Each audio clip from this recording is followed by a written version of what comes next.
오늘 이제 누가복음입니다. 23장, 22장까지 끝냈고 우리 23장으로 넘어가 보도록 하겠습니다. 1절부터 5절까지 함께 읽고 나눠보도록 하겠습니다. 무리가 다 일어나 예수님을 빌라도에게 끌고 가서 고발하여 이르되 우리가 이 사람을 보매 우리 백성을 미혹하고 가이사에게 세금 바치는 것을 금하며 자칭 왕 그리스도라 하더이다 하니 빌라도가 예수님께 물어 이르되 내가 유대인의 왕이냐 대답하여 이르시되 내 말이 옳도다. 빌라도가 대제사장들과 무리에게 이르되 내가 보니 이 사람에게 죄가 없도다 하니 무리가 더욱 강하게 말하되 그가 온 유대에서 가르치고 갈릴리에서부터 시작하여 여기까지 와서 백성을 소동하게 하나이다. 자, 이제 예수님께서 드디어 빌라도하고 만나셨어요. 빌라도는 누구냐면 그 당시 이스라엘을 다스리는 그 총독이었어요. 총독으로서 로마의 그 지위를 받아가지고 이스라엘 사람들을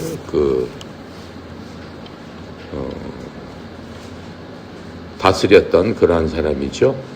그래서 이제 오전 시간에는 뭐예요? 예수님을 사람들이 산에서 잡아다가 이스라엘 사람들끼리 재판을 했죠. 3번이나 재판을 했어요. 안디바에게 갔고 그 다음에 대제사장인 가야바한테 갔고 또 공회에 가서 재판을 받고 새벽에 그렇게 3번이나 바쁘게 예수님을 끌고 다니면서 재판을 했습니다.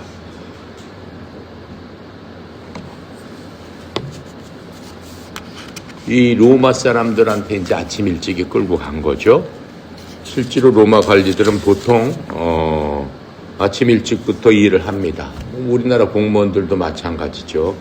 그런데 이제 빌라도는 그날 아침 바로 6월절이에요. 6월절은 굉장히 긴장하는 바로 그런 날입니다. 왜냐면은 세계 각국에서 유대인들, 각국에 흩어졌던 유대인들하고 또 개종한 사람들이 전부 예루살렘에 모여가지고 예배를 드리고 축제로서 그 날을 지키기 때문에 굉장히 많은 사람들이 몰려들었습니다. 보통 거기를 지키는 사람들은 굉장히 상엄한 경비와 또 이 사람들이 로마 지배하에 있었기 때문에 혹시 반란이나 일으키지 않을까 하면서 굉장히 긴장한 그러한 하루죠. 그런데 이날 아침에 데리고 온 게 뭐예요? 이 사람을 잡아서 죽여주세요라고 6월절날, 보통 명절날에는 그렇게 하는 게 아닌데 이렇게 얘기하니까 너무 깜짝 놀랐습니다. 이 유대 종교 지도자들은 그 종교적인 자기의 율법대로 스스로 판단을 했죠. 스스로 판단을 해서 그 사람들이 결정한 것은 예수님은 사형에 해당하는 죄를 졌다라고 이미 결정을 했습니다. 하지만 그렇게 결정을 했어도 자신들이 집행할 수 있는 권한은 없어요. 결정은 했어도 그 자신은 로마 지배하에 있기 때문에 모든 것들은 로마 법정에서 다시 한번 확인을 받아야 되는 겁니다. 그래서 빌라도에게 데리고 와서 되도록이면 예수님을 빨리 처단하려고 했어요. 그래서 이 종교적인 율법이 로마 관리와는 그런데 사실은 아무 관련이 없죠. 이 로마 법하고 이스라엘 사람들이 자기네 법하고는 아무 관련이 없습니다. 특별히 종교적인 거기 때문에 자기네들이 믿는 거를 갖고 로마 사람들한테 와서 판단을 해달라고 하는 것 자체가 사실은 맞지 않는 거죠. 그래서 예수님을 갖다가 죽이기 위해서는 그것보다도 예수님이 로마법을 어기고 이 사람을 살려두면 로마의 해가 되는 사람입니다. 이러한 정치적인 면을 굉장히 강조하면서 예수님을 죽일 그런 기회를 차였습니다. 그래서 예수님에 대한 3가지 혐의가 있다고 지금 얘기를 합니다. 첫 번째로 예수님께서 이스라엘 국민들을 타락시켜가지고 로마 황제에게 내는 그러한 세금을 내지 말라고 이렇게 충동질했고, 또 자신을 왕이라고 했다. 왕이라고 했다는 것은 로마의 왕을 도전하는 그러한 의미로 왕이라고 했다. 이렇게 사람들이 거짓말로 로마 관리한테 이 사람 이래서 죽여야 됩니다라고 얘기를 했습니다. 이제 빌라도가 재판을 시작합니다.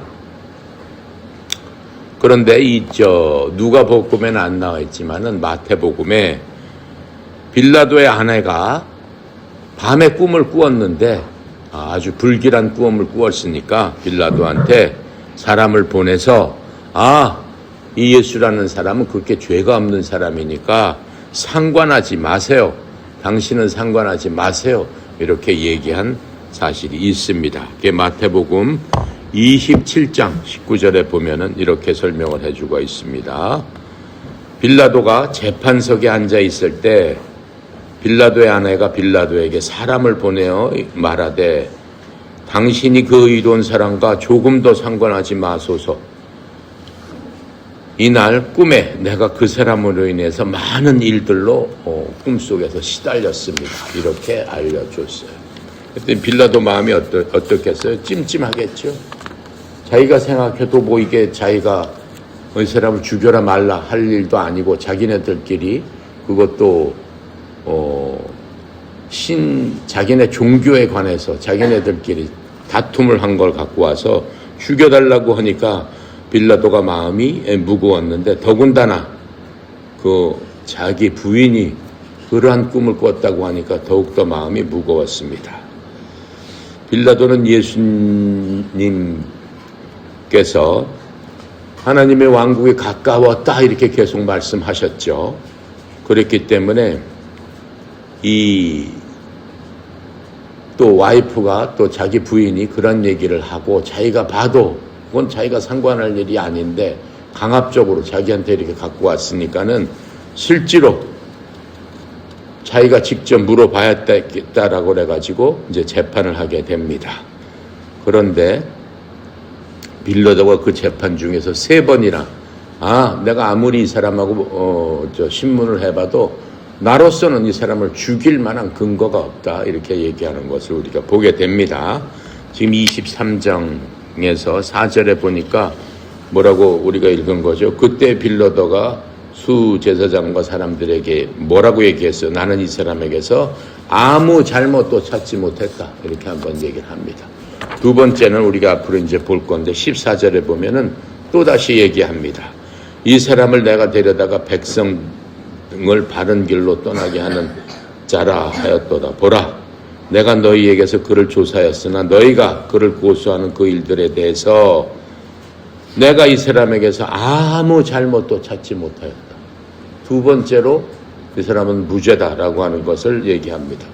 세 번째 22절에 또 빌라도가 그 백성들에게 세 번째 이르되 무슨 까닭이냐? 도대체 예수가 무슨 악한 일을 하였느냐? 나는 그 예수를 죽일 이유를 찾지 못하였다. 나는 그를 그냥 가게 하겠다. 이렇게 얘기를 합니다. 그래서 누가는 이 빌라도 말고도 성경에 보면은 예수님은 잘못이 없다라고 하는 바로 그러한 것들을 얘기한 사람이 성경에서는 3명이나 더 있습니다. 첫 번째로 누가 더 있냐면은 15절에 보면은 빌라도가 예수님을 자기 부인이 그렇게 하고 자기도 찜찜하니까 자기가 판단을 하려고 하지 않아요. 당시에 전체 왕인 헤롯 왕에게 보냅니다. 그 사람도 로마에 보낸 사람으로서 빌라도보다 더 높은 사람입니다. 더 많은 지역을 관할하고 있는 사람이 헤롯 왕이었어요. 그래서 이 헤롯 왕에게 보냅니다. 근데 헤롯 왕이 마침 그쪽에 있었어요. 그래서 헤롯 왕에 보냈지만은 헤롯 왕도 나도 그 사람에게 전혀 죽일 일을 찾지 못하였도다라고 하면서 헤롯 왕도 빌라도에게 다시 또 보내버려요. 그럼 네 관할이니까 나한테 보내지 말고 네가 알아서 잘 처리하세요. 이렇게 보냅니다. 그것뿐만 아니고 예수님께서 십자가에 못 박히셨을 적에 예수님하고 같이 십자가가 세 개가 서 있었는데 예수님이 중앙에 못 박히셨고 양쪽으로 아주 흉악한 죄인들이 예수님 옆에서 못 박여서 죽는 그런 사형받는 그런 광경을 볼 수 있습니다. 그런데 그 십자가에 못 박혀 있는 그 죄수 중에 한 사람도 예수님에 대해서 얘기합니다. 누가복음 23장 40절부터 41절에 있습니다. 읽어볼게요. 40절부터 41절. 한 장 넘겨서 읽어보세요.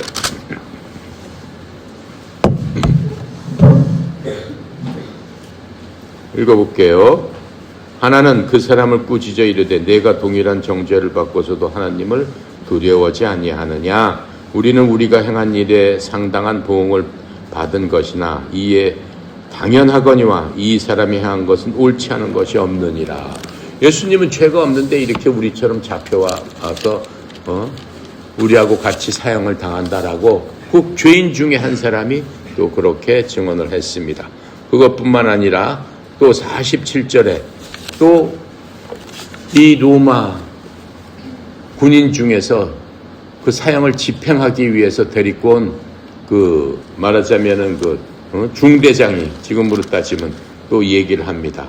47절 함께 읽어볼게요. 백부장이 그 된 일을 보고 하나님께 영광을 돌리며 이르되 이 사람은 정령 의인이었도다 하고, 의인이었다는 이 사람은 진짜 우리가 죽이고 나서 보니까 이거 죄가 없는 사람이네 라고 후회를 했다라고 하는 것. 말하자면은 모든 사람들이 예수님은 죄가 없는 분이다 라고 하는 것들을 입증을 했다라고 하는 것을 알 수 있습니다. 자, 2절에 보니까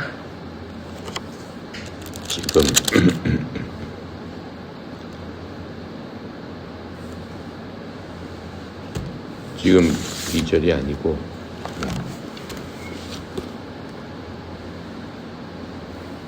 2절에 보니까 고발하여 이르되 우리가 이 사람을 보매 우리 백성을 미혹하고 가이사에게 세금을 바치는 것을 보며 자칭 왕 그리스도 하더이다. 그 이유를 지금 그 빌라도에게 그 제사장이 와서 얘기를 하는 겁니다.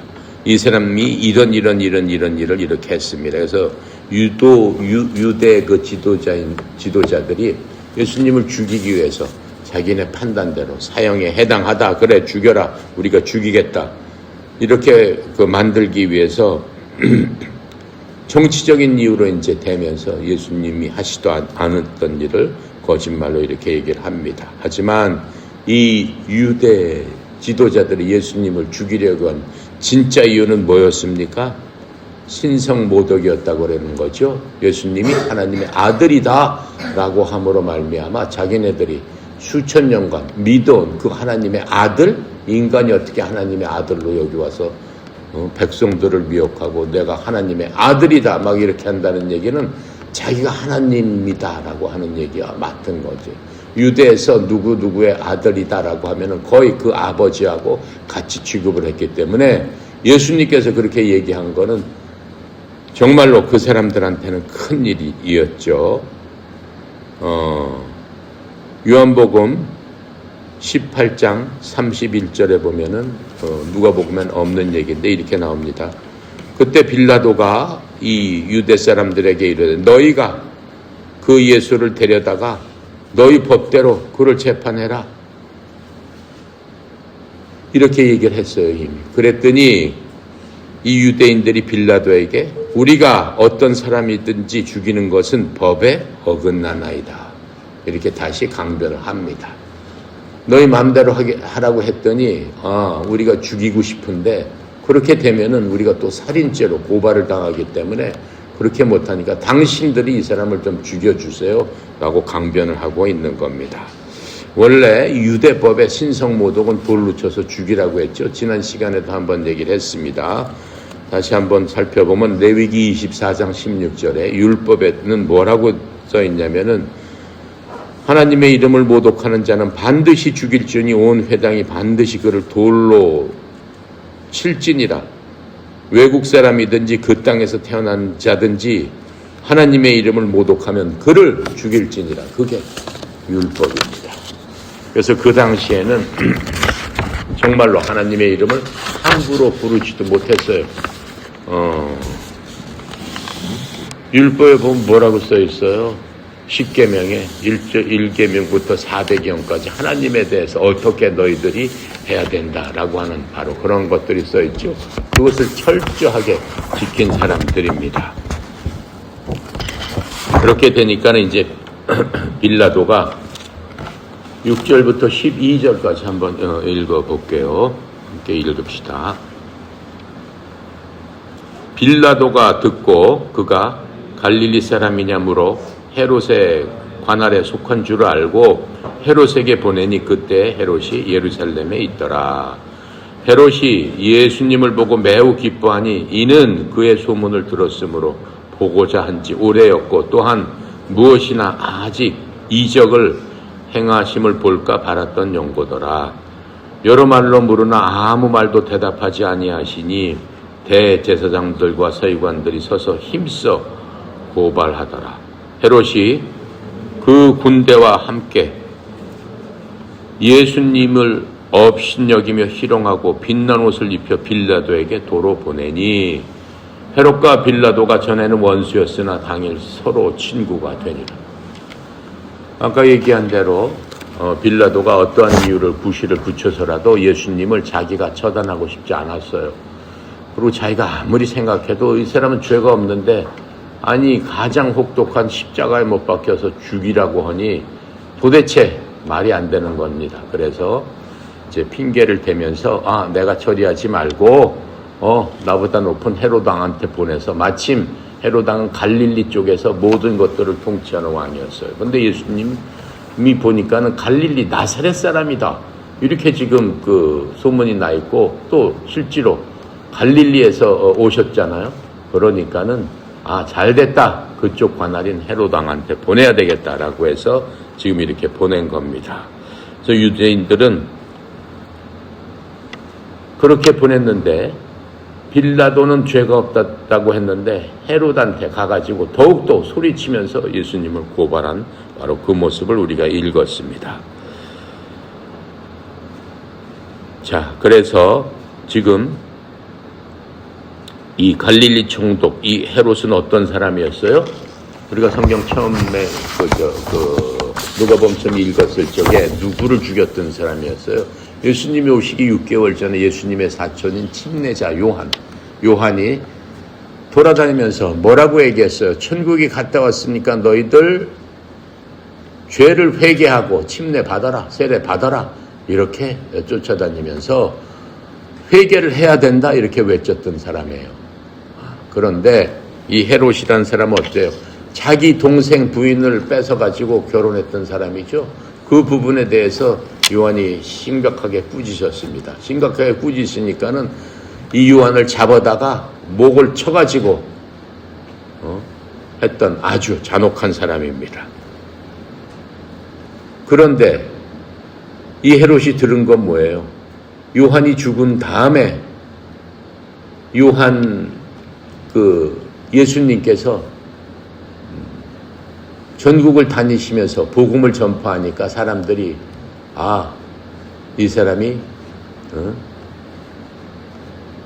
죽은 요한을 대신해서 나왔다. 이러한 소문이 퍼졌습니다. 자기한테도 굉장히 밀접한 그러한 관계가 있는 사람이에요. 그래서 헤롯은 도대체 이 예수가 누군가, 그리고 예수님이 엄청난 기적을 행했다라고 하는 것은 전국에서 다 알고 있었어요. 예수님의 기적은 상상할 수 없는 거죠. 죽은 사람을 살리는 그러한 기적을 여러 사람 앞에서 보여주셨으니까. 그래서 정말로 헤롯은 이 예수님을 보고 싶어 했습니다. 그리고 또 헤롯은 이 유대 지방을 잘 어떻게 해요? 다스려야만 되는 거잖아요. 잘 다스리지 못하게 되면은 로마 그 황제한테 또 불려가가지고 질책을 받기 때문에 이 유대인들도 어떻게 하면은 자기 말을 잘 따를 수 있게 할까 하고 곰곰이 생각한 아주 여우 같은 그런 헤롯입니다. 그리고 헤롯이 경비병을 데리고 이제 그 헤롯에게 왔을 적에 여러 가지로 불안을 했겠죠.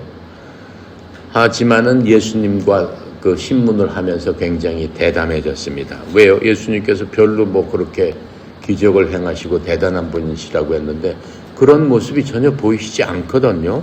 그랬더니 이 예수님께서 뭐 기적도 보이시는 것 같지도 않고 그 질문하는 데 대해서 별 말씀도 안 하고 하는 것을 보니까는 이 좀 담대해졌어요. 그래서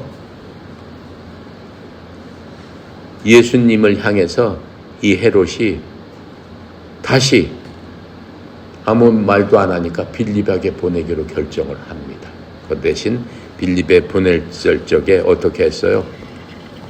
그냥 보내기 어렵죠? 그러니까는 예수님을 조롱하면서 예수님을 모욕하는 상태로 예수님을 보냅니다. 성경에 보면 예수님께서 그 반짝이는 옷을 입혀서 때리고 보냈다 이렇게 나와 있죠. 그런데 그 반짝이는 옷이라는 게 무슨 옷이냐면은 당시에 앞으로 누군가가 뭐 국회의원이 되고 뭐 장관이 되고 그렇게 지명받은 사람들한테 그 후보자에게 입혀주는 로마에서 주는 굉장히 화려한 옷입니다.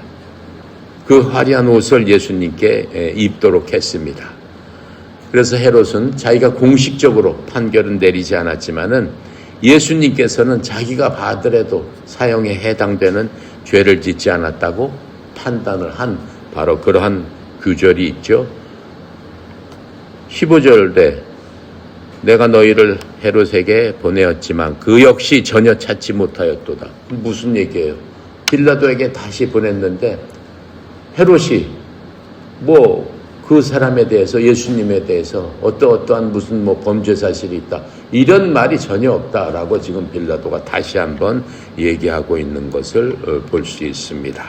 그래서 이 빌라도가 그 죄인을 사실은 자기가 여러 가지로 찜찜해서 헤롯에게 보냈는데 빌라도와 헤롯은 서로 사이가 좋지 않았어요. 서로 그 주도권을 잡기 위해서 로마한테 잘 보이기 위해서 서로 경쟁하는 그러한 사이였습니다. 그렇게 경쟁하던 사람들이 예수님을 통해서 서로 의기투합을 한 거예요. 왜요? 둘 다 로마한테도 잘 보이고 잘 보인다는 얘기는 뭐예요? 이스라엘에서 반란이나 소요가 일어나지 않아야 되는 거죠. 그 부분에 대해서는 둘과 공통적인 그런 목표를 갖고 있습니다. 그래서 헤롯이 이제 예수님을 다시 빌라도에게 보냈다는 그런 의미는 뭐냐면은 이 빌라도 내가 권한을 갖고 있기 때문에 나는 내가 일하는 것에 대해서 전혀 방해하지 않겠다. 이렇게 묵시적으로 얘기한 겁니다. 그래서 예수님은 내 포로니까 내가 올바로 판단해서 그 사람을 네가 처리하도록 해라 라고 이렇게 얘기한 거고, 또 빌라도가 헤롯에게 보냈다는 것은 자기의 속뜻을 숨기고 헤롯을 존중하는, 이 사람이 갈릴리 사람이니까 당신 갈릴리를 다 관할하고 있으니까 먼저 내가 보내겠습니다, 이렇게 생각하는 의미에서 예수님께 보냈어요. 그런데 예수님께서 갈릴리까지 간 게 아니에요. 갈릴리에서 지금 예루살렘에서 갈릴리까지 가려면 한 200km 돼요.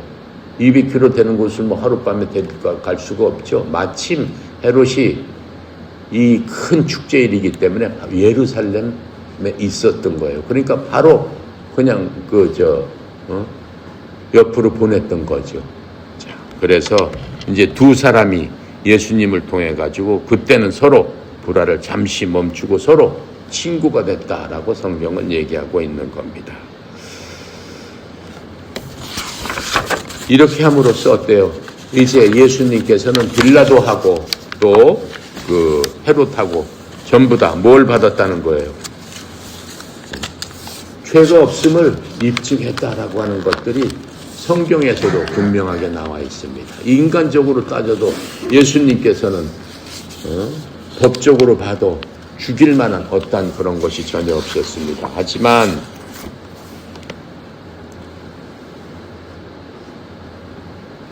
예수님께서는 어차피 이 땅에 사람으로 오신 목적이 죽으라고 오신 거예요. 죽기 위해서 오시는 거예요. 왜냐하면 이 땅에서 예수님을 대신해서 죽을 사람은 한 사람도 없어요. 예수님의 역할을 할 사람은 이 땅에 한 사람도 없습니다. 왜요? 누군가가 누구의 죄를 위해서 죽어야면은 그 사람의 죄를 사해 준다라는 게 하나님의 법칙인데, 이 세상에 어떤 사람도 다른 사람의 죄를 위해서 죽었을 적에 그 사람이 대신 다른 사람의 죄를 짊어질 수 없다라고 하는 거예요. 그 이유는 모든 사람은 죄인이기 때문에 그 사람의 운명도 죽을 수밖에 없는 운명인데, 그 죄인이 어떻게 다른 사람의 죄를 짊어져서 다른 사람을 깨끗하게 할 수 있느냐라고 하는 겁니다. 그러니까 사람은 그 속에 죄가 있기 때문에 자기가 갖고 있는 그 죄로 말미암아 스스로 죽어야 되는데 무슨 다른 사람을 위해서 죽을 수 있겠느냐라고 하는, 그게 무슨 다른 사람에게 효력이 있겠느냐라고 하는 거예요. 그래서 그것을 위해서 누가 온 거예요? 누가 온 거예요? 예수님이 오셨죠? 예수님이 어떤 모습으로 오신 거예요? 사람의 모습으로 오신 거예요. 사람이 돼서 오신 거예요. 사람만이 뭘 갖고 있어요? 피를 갖고 있잖아요. 그 생명을 갖고 있잖아요. 사람의 생명을 갖고 있잖아요. 예. 주님께서, 하나님께서 말씀하시는 게 뭐예요?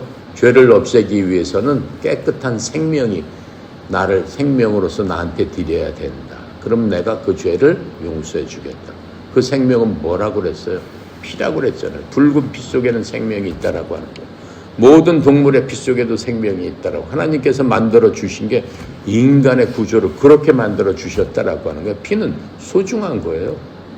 그래서 누가 죽어갈 적에 우리가 수혈을 한다고 하는, 생명을 나눠주는 거예요.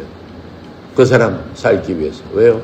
피를 많이 흘리면 죽잖아요. 그러니까 다른 사람 똑같은 혈액형을 빼서 나눠준다. 그 사람을 살렸다고. 뭘로 살린 거예요?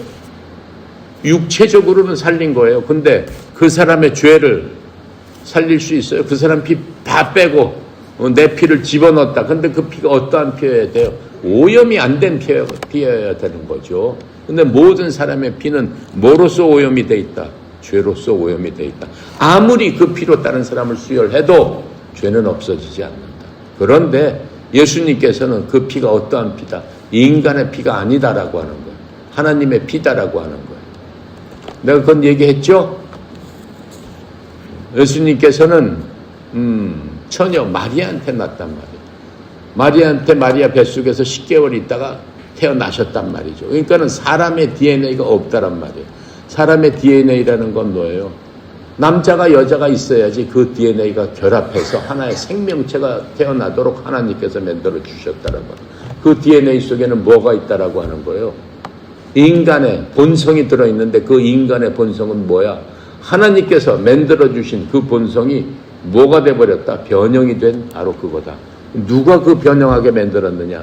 죄라는 것이 만들었다. 언제 만들었느냐? 하나님께서는 순수한 그 DNA로, 하나님의 DNA로 만들어 주셨는데 인간이 하나님께서 하지 말라는 일을 하면서 어떻게 됐다? 그 DNA가 변해버렸다라고 하는 거예요. 누구의 DNA가 들어갔다라고 하는 거예요? 마귀의 DNA가 들어갔다. 사탄의 DNA가 들어갔다. 그래서 인간이 항상 꾀를 내는데 악한 꾀를 내고 남을 속일 수 있는 꾀를 내고 그리고 악한 생각을 품고 그 모든 것들은 내 속에 있는 DNA가 그것을 만들어내기 시작한다라고 하는 거예요. 이해갑니까? 그래서 하나님께 갈 수 있는 사람은 오직 그러한 DNA가 없는 사람만 갈 수 있다라고 하는 거예요. 그 DNA를 없게 하기 위해서는 그 피를 모두 다 쏟아내고 새로운 순수한 하나님의 DNA를 수혈을 받아야 된다라고 하는 겁니다. 그 수혈을 받기 위해서 예수님께서 십자가에서 내 피를 받아라 하고 모든 피를 쏟아 흘려주셨다라고 하는 거예요. 누구한테 흘려주셨다라고 하는 거예요? 모든 사람한테, 뭐하는 모든 사람한테 내가 저 피를 수혈을 받아서 내가 깨끗하게 돼야 되겠습니다 라고 그 피를 받겠습니다 라고 하는 사람한테는 거저 주셨다라고 하는 거예요. 거저 주신 거예요. 돈을 받고 주시면 하나님이 아니시잖아요. 왜요? 인간을 만든 건 하나님이시기 때문에 그대로 내가 회복을 시켜주겠다라고 해서 오셨다라고 하는 거예요. 누가 제일 싫어하겠어요? 그러면은 누가 제일 싫어하겠어? 마귀가 제일 싫어하겠지. 그럼 마귀의 DNA로부터 떠나간 사람은 누구 자식이 되는 거야? 누구 자식이 되는 거예요? 하나님의 자식, 그 DNA를 준 그 사람의 자식이 된다라고 하는 거예요. 그래서 여러분이 하나님한테 뭐라고 불러요? 아버지라고 부르잖아요. 그 DNA가 없는 사람, DNA가 틀린 사람은 아버지라고 부를 수 있어요? 없어요? 없어요. 없기 때문에 그 하나님께서 들으셔요? 못 들으셔요? 못 들으셔요. 주파수가 안 맞기 때문에 하나님한테 들리지 않아요. 그러한 하나님의 DNA가 없는 사람한테. 이해가 가요? 안 가요? 이해가 가야 돼. 이해가 안 가면은 진짜 그 마귀의 DNA가 여러분을 꽉 붙잡고 있는 거야. 난 너 못 놓겠어 하면서 여러분 목을 조이고 있는 거야. 그럼 결국은 어떻게 돼요? 마귀하고 함께 가버리는 거야. 너무나 슬픈 일이 발생하는 거야. 그렇게 슬픈 일이 발생해도 나 한번 가보겠다 그러는 거야. 나는 불 속에서 영원히 한번 살아보겠다. 다시 나올 수 없습니다. 시간을 따질 수 없습니다. 천년, 만년, 수억 년, 수천억 년 끝까지 가는 거예요. 인생은 끝까지 가는 거야. 그냥 살다 죽으면 됐지. 천만의 만만의 말씀이에요. 여러분 잠시 살다가 죽으면 됐지. 그거는 그야말로 이 땅에 떨어진 먼지와 같은 거야. 그때부터 여러분의 삶은 시작되는 거야. 영원한 삶은 시작되는 거야. 얼마나 영원한 삶 계산할 수 없어요. 인간의 생각으로는 도저히 상상할 수도 없어요. 상상할 수가 없어요. 하나님께서 세상을 만들면서 시간을 만드셨다고 그랬잖아요. 그 전에는 시간이라는 것 자체가 없어요. 그 개념이 없다니까. 시간이라는 거는 인간이 만드는, 하나님께서 인간을 그 위에 태우기 위해서 만드신 거고, 기차 같은 거예요. 끝까지 가는 기차예요. 이 기차에는 내릴 수도 없어요. 인간이 한번 타면. 그런데 뭐만 내리는 거예요? 육신만 내리는 거예요. 육신만. 그 기차에는 누가 타고 있어요? 내 영과 혼은 그대로 타고 있는 거예요. 어디로 가? 그 기차가 천국으로 계속 가든가 반대쪽으로 가면 어디로 가는 거야? 지옥으로 계속 가든가. 기차에서 내리는 거는 내가 태어난 날하고 내가 죽는 날, 그게 기차에 타 있는 시간이에요. 내가 70살 살다가 죽었다. 70년 동안 그 기차에 탔다가 내리는 거예요. 내리는 순간 영원한 역으로 다시 타고 간다라고 하는 거예요. 멋있어요? 안 멋있어요? 멋있어요? 안 멋있어요? 진짜 멋있는 거예요. 진짜 황홀한 거예요. 천국으로 가는 열차를 타면 얼마나 황홀하겠어. 이 세상은 하나님께서 보시기에 쓰레기와 누더기와 걸레 같은 게 이 세상이다. 하나님 말씀하셨어요. 하나님께서 비교하셨을 적에. 이건 어둠의 세계다라고 얘기했어요. 화려하고 멋있는 것 같아요. 하나님께서 말씀하신 그 세계는 얼마나 화려하고 얼마나 멋있겠어요. 우리는 거기를 향해서 가야 된다라고 합니다. 예, 가요? 예, 가요? 오늘은 여기까지 하고,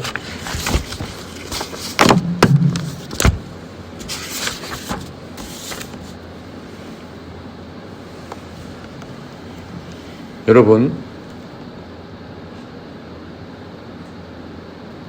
교회 다 가봤죠? 안 가본 사람도 있죠? 다 가봤나? 거의? 다 가봤어. 교회 가면은 교회는 왜 가는 거야? 교회는 왜 가는 거야?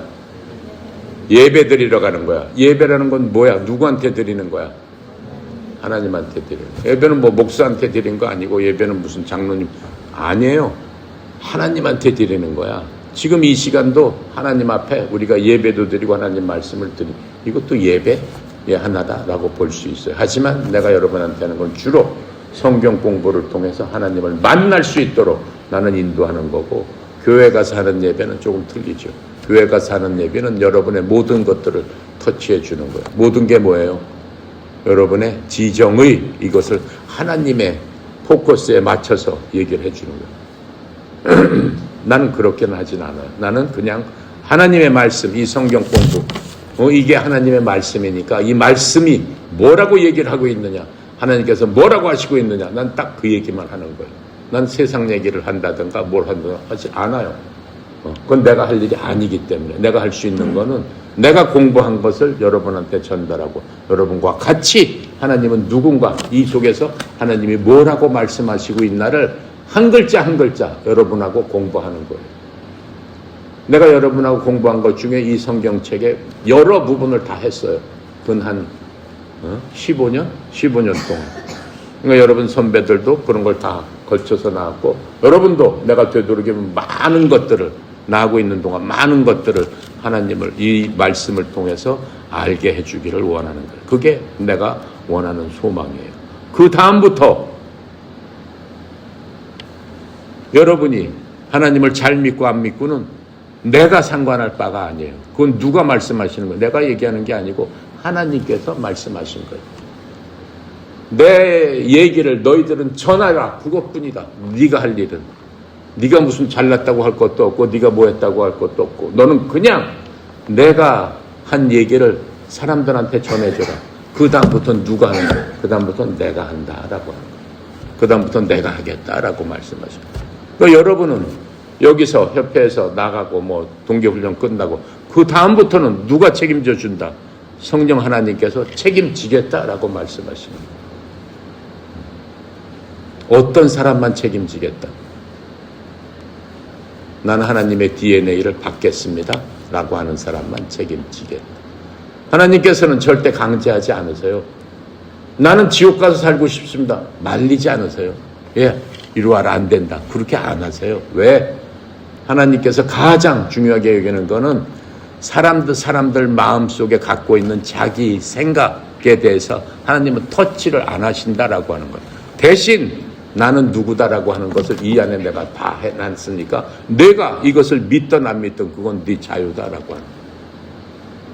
하나님께서 제일 중요하게 생각하는 건 자유의지예요. 내가 아무리 얘기했어도 나는 뭐 마귀가 좋아요. 마귀한테 갈래요. 하나님은 그걸 갖다가 어떻게 해요? 딴지를 걸어서 넘어뜨려서 못 가게 붙잡지 않으신단 말이에요. 근데 하나님은 너무너무 불쌍하게 생각을 하시죠. 그래, 네가 가봐라. 가면은 어떻다라고 하는 건 이미 여기에 다 나와 있다. 그래서 내가 할 수 있는 건 뭐예요?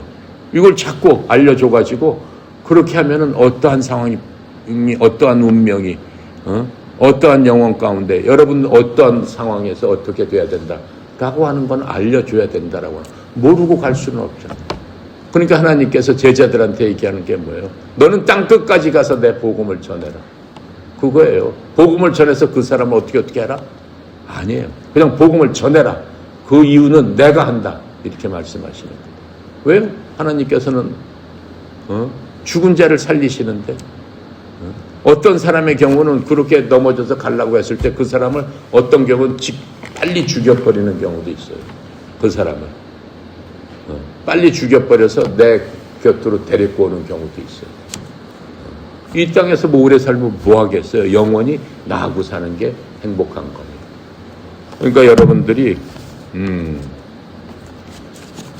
여러분 마음이에요.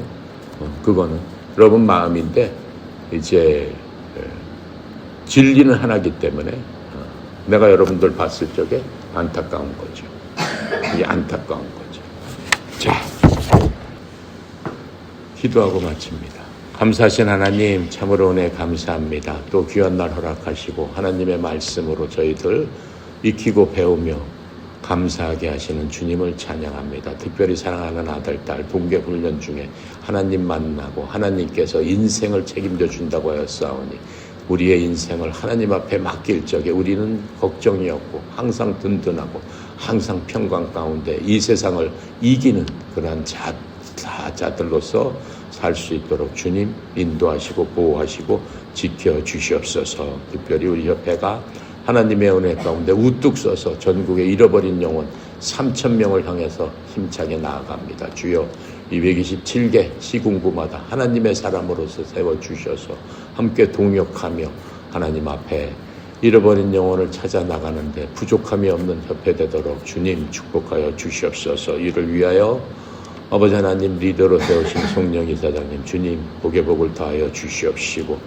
하나님의 자원을 이제까지도 흘려보냈습니다. 더 많은 하나님의 자원을 흘려보내는데 축복의 통로로서 필요한 곳곳마다 세밀하게 흘려보낼 수 있도록 주의 종에게 영육간의 강건함과 형통함으로 하나님의 은혜 베풀어 주시고 흘려가는 곳곳마다 예수 그리스도의 향기 날 수 있도록 도와주시옵소서.